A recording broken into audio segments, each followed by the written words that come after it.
You hear me okay? Yeah, can you hear me? Yes. Hi. Hey, very nice to meet you, Julia. Nice to meet you too. Let's see. Just set up here. I gotta be honest, this is the first time I've actually done a Zoom meeting. So, Really? yeah, I know it's sad, a little late to the game, but it's working pretty good so far. You see me okay? Yeah. Cool. Are you in DC still or? Yes. Yeah, uh, was in Baltimore a little bit today and then DC later in the day. It's kind of a mixed bag. I'm all over the place sometimes. Has that kind of work stopped relatively right now because of of the virus and everything going on? It I'd say no. The capital has slowed down significantly. Uh, they've halted all normal proceedings for how the Capitol runs through May 1st or 15th, I think. I forget Hmm. which it is. It's changed a little bit in the last couple of days. The White House is still going. They do their briefings every day at 5 or 6 o'clock dinner time. Um, they've cut it down. There's not like anything in any other rooms besides usually the briefing room, which you'd see on TV, like the blue room you would see, Hmm. where Trump does it inside, and then he'll go out to the Rose Garden if the weather's nice, which has been the minority of times that he's done the pressers. Yeah. So it's been pretty simple setups over there. It's not very exciting right now. Hmm. I saw that you posted a lot more street photography on your Instagram lately. I've been out on the street a little bit. It's Hmm. yeah, when we so being a part of Reuters right now, there's 6 of us, so there's a little bit of a glut in terms of normally you have a couple people at the Capitol, a couple people at the White House or State Hmm. Department, and now it's like White House or not White House. So I've been out doing a lot of stuff and trying to see how coronavirus is affecting, the this town right now and Baltimore too, in the area. Hmm. How are you staying safe when you go out and shoot? Do you have like a whole like set of extra gear that you're I bringing with you? I do. It's not very fancy, but it's I have plenty of gloves, plenty of hand sanitizer, um, plenty of wipes and sprays. I kind of have like a format of how I take care of myself at the end of the days. I have kind of like there's a corner in my house dedicated to coronavirus clothing. So like I like try to like take everything off, like no shoes in the house, no cameras, be on a certain point in the house.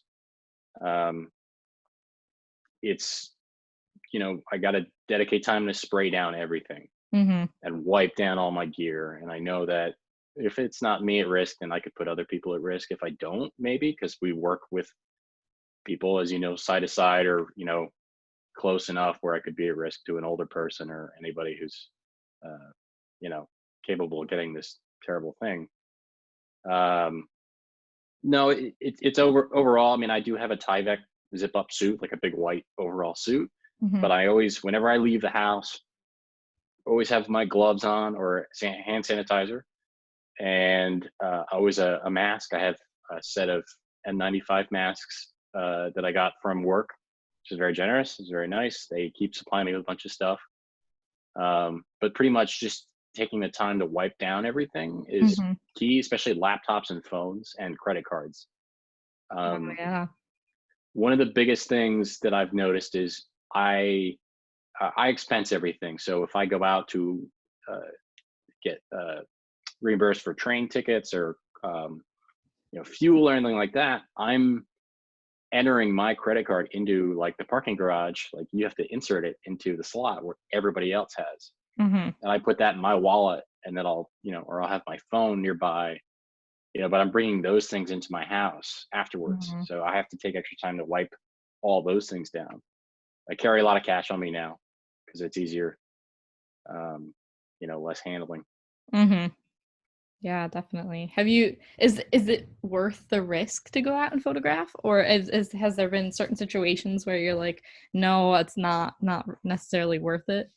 It uh no, I mean it is a risky thing, and I'm always thinking about the others that I'm around when I do this, and uh Yeah, it's a little scary sometimes when you're in a group of people, if you're on a train or, you don't know.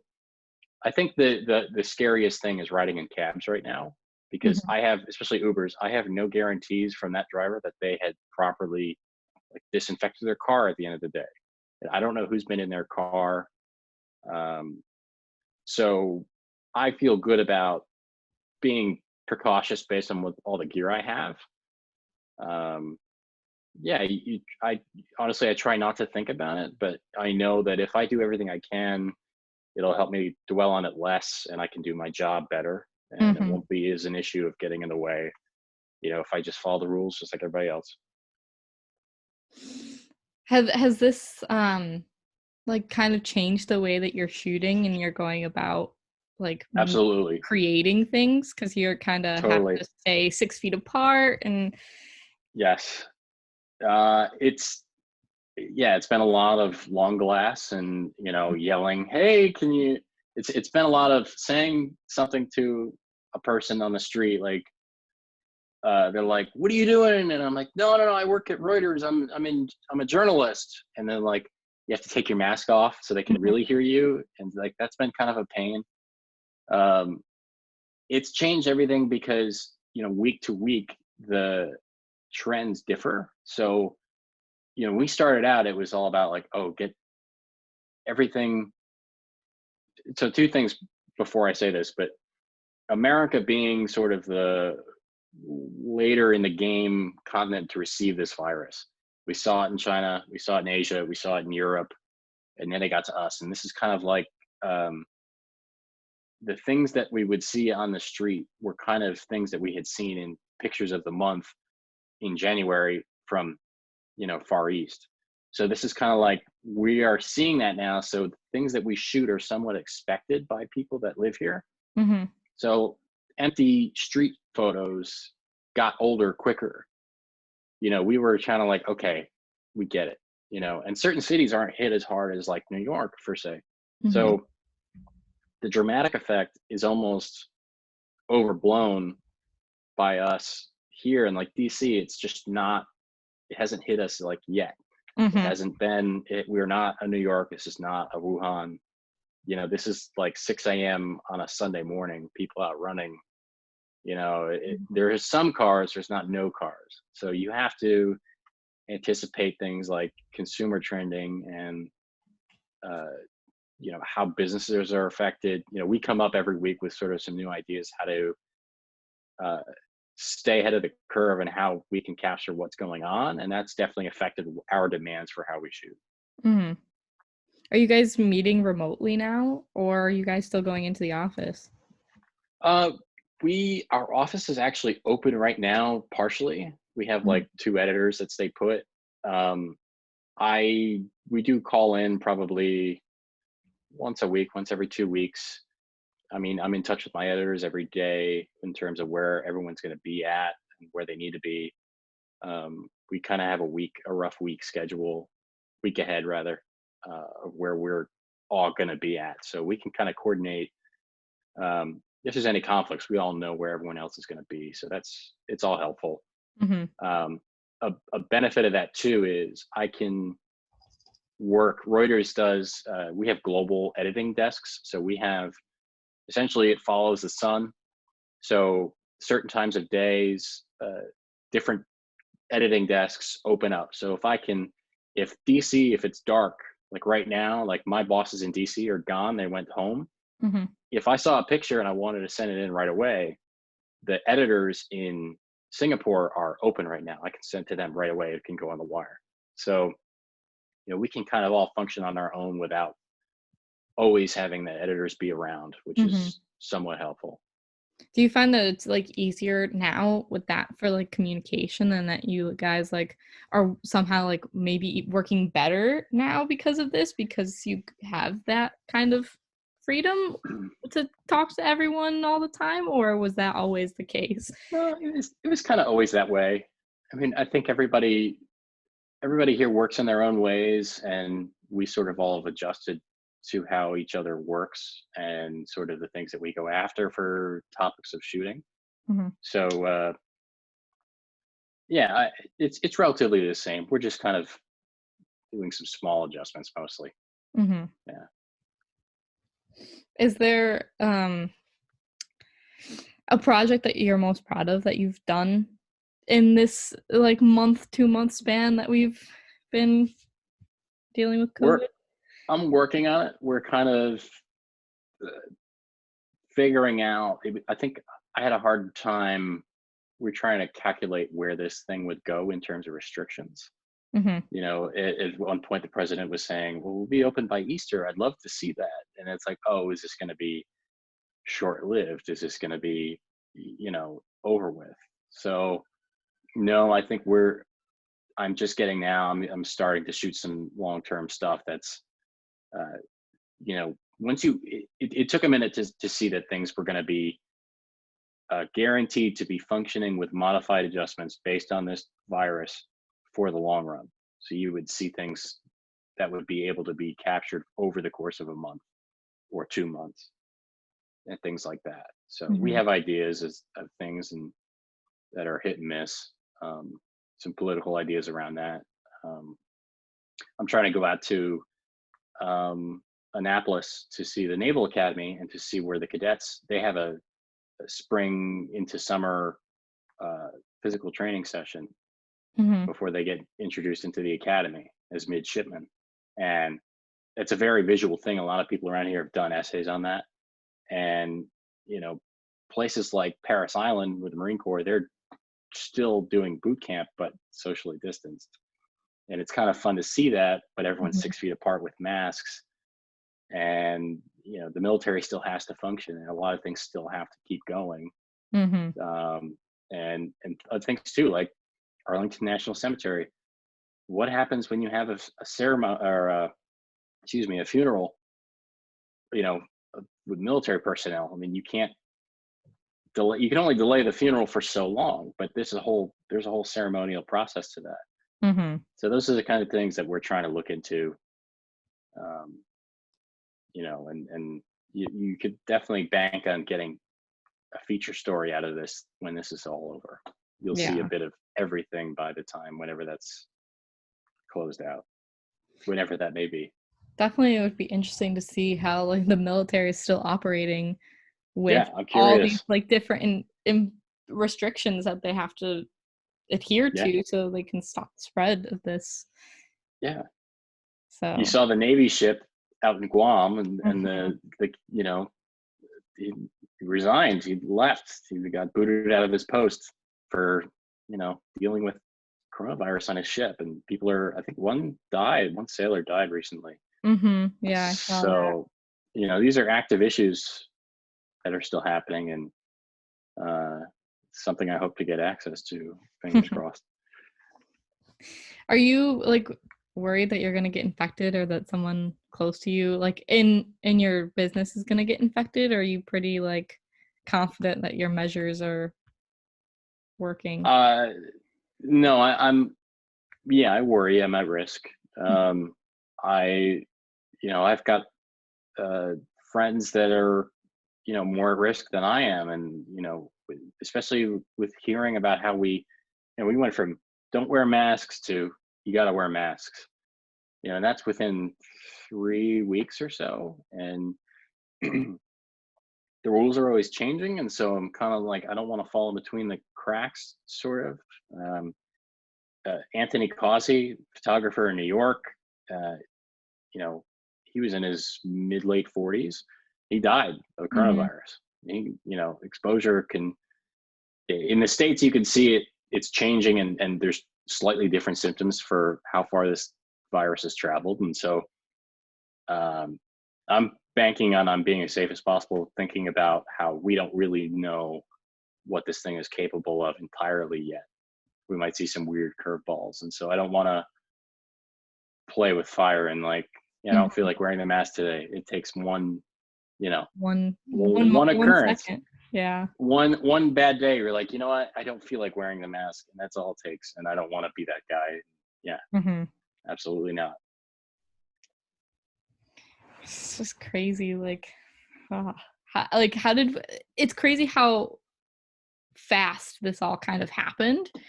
Oh, because absolutely. we saw it all happening in Italy and in Wuhan and over there, and then all of a sudden it was here, and then all of a sudden cases hit New York and they were going up, and then everything just shut down. So like, how did that affect you? And like, was the precautions and the measures set in place pretty quickly? Was it a slower kind of rollout where you guys were doing things?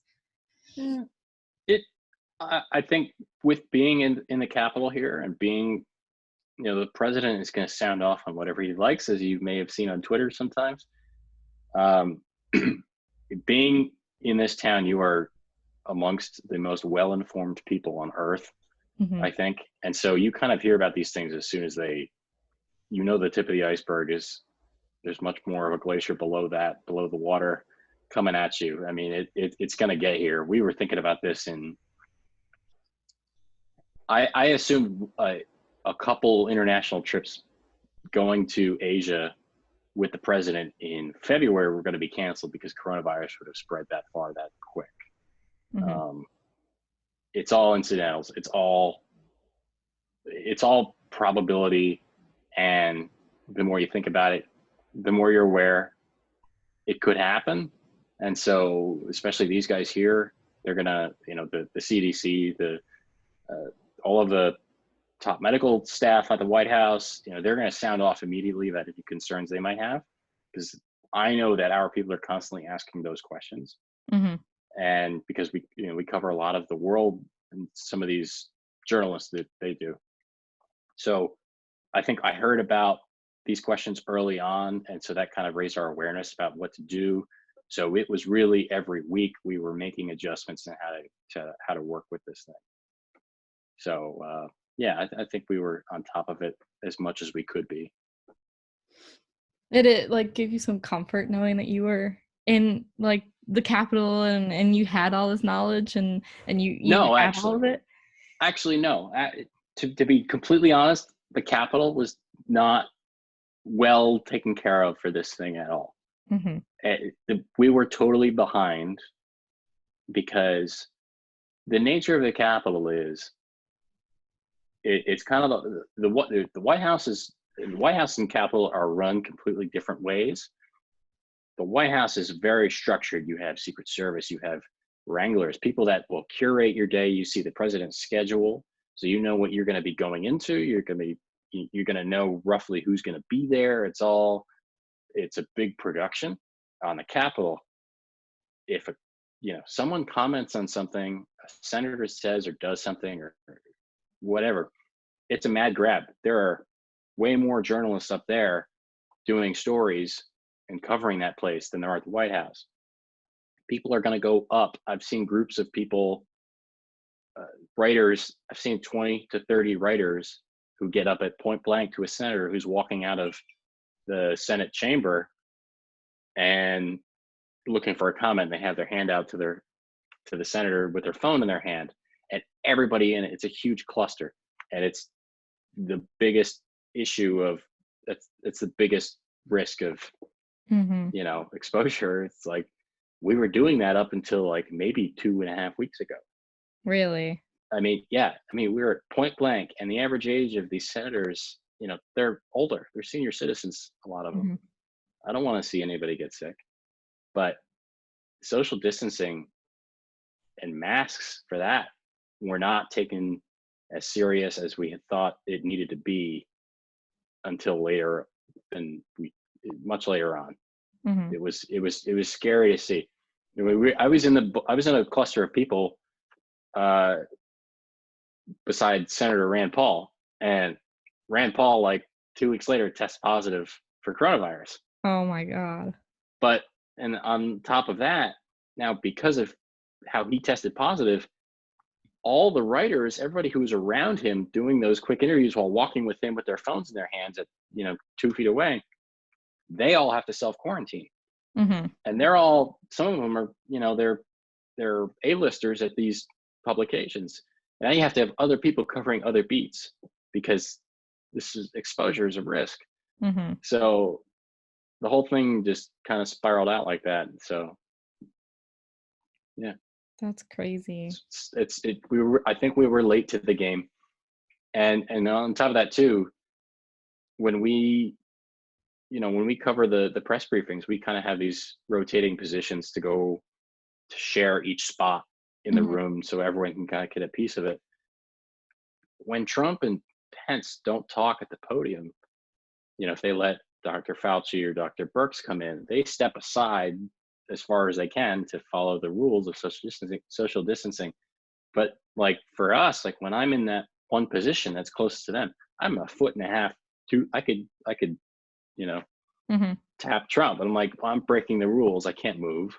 He's Mhm. not going to move. I'm not going to say anything to him during the press conference, but I don't want to get him sick. I don't want to get anybody sick. It's not fair. It's not worth it. Yeah. But we're still too close. And we didn't make that move until like, a week or two ago, until we realized Mhm. Do you think they should limit how like the number of people in those briefings? And they have. Yes, they have cut them down significantly. Um, it's going to come down to like even more. I mean, there used to be in the White House, there's all the writers that sit in the chairs, if you've seen during the briefings, the press Mhm. briefings. And around that is usually, those would be like open ended. So any organization could roughly show up. So there would be, in terms of photography, there was AP, Reuters, AFP, New York Times, Washington Post, Getty, EPA photos, uh, Abaca, which is a French wire, maybe SIPA USA, which is a French wire, plus the president's photographer, Mhm. plus the vice president's photographer, sometimes also plus the CDC's photographer, whom they don't play by the rules that we have to play by. So we have an overload of people. Now it's down. You'd have like 8 photographers, 9. Now we're down to 4. Maybe it'll be 1. And now what we're doing is when there's an event, like if there's the president goes in a room somewhere and we have to go shoot that, it's down to 1 photographer, and that person we have an agreement to pool out images to everybody else. Mhm. So if you're in a tight pool, so if AP, if it's their day, go take pictures of the president based on the sick rules, for the coronavirus, the AP photo is distributed. It's fair game to everyone else in the travel pool. So the New York Times, Getty, I don't know about Getty. Yeah, probably Getty. There's 5 different outlets that get the same photo. And do you And guys so, rotate who yes. like which organization takes which day?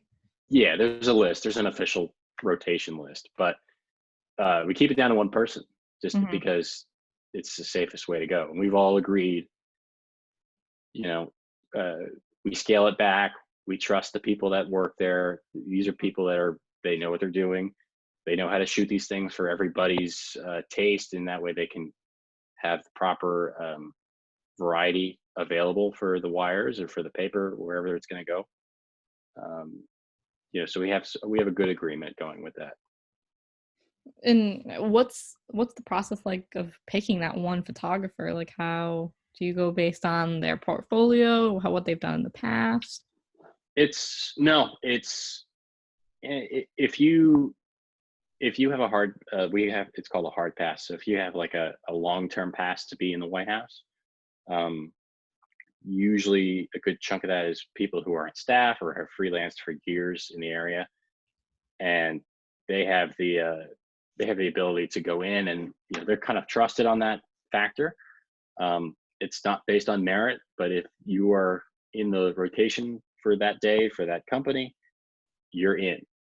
uh, and that the person who's shooting that, they know that they have that responsibility to pull out those images. There's a process for that. Mhm. So it's not crazy. It's very formal. It's not the first time we've done this. But there's it, just bluntly put, whoever's doing it, they've done it before. Mhm. Yeah, they know what they're doing. They know what they're doing. Yeah. It's usually safe. I don't think there's really been any issues with anybody that's ever done that for the State of the Union address. Mhm. There's 1 photographer that goes on the floor of the House of Representatives. and then there's also the president's photographer. The one person that does that on the floor where they, they're crawling around, you don't really see it on TV. They distribute that all out live out of the camera to their newsroom, and Hmm. their newsroom distributes it appropriately to all the other outlets who are involved. So it's something we do here on occasion. It's not something foreign on the Yeah. basis of a virus. This isn't the first time you guys have done that. No, no. On 9/11, my boss at the time, Doug Mills, he had uh, they were all on Air Force One. There's 4 outlets that have seats in the for photographers. They all sit in a certain part of Air Force One, and they're all uh, usually together with everything the president does. You go all around the country or do whatever the event is, or you're all together. On 9/11, they kicked off 3 of them. They kept AP. They kept 1 photographer, 1 videographer, and 1 audio person, and they were going to pool out everything that they'd shot that day. Doug had shot everything the president Bush up in the front of the plane, which is like you never see it really. Hmm. He saw the F-16s off the edge of the Air Force One wings. All that stuff went out to every organization, but it originally credited as Doug Mills /AP. Hmm. So yeah, it's common. At least you guys aren't like trying a new system out for the first time, so you got that kind of comfort. Yeah, I mean, I trust a lot of people here. They've been at this for like 20, 30 years at least. Some guys I knew, there's one guy that had been he had been working with ABC since Jimmy Carter, since Oh wow, 1979. Yeah. So he's seen it all. that's So crazy yeah, to have that a lot kind of of cool history here. Absolutely. history. Yeah, definitely.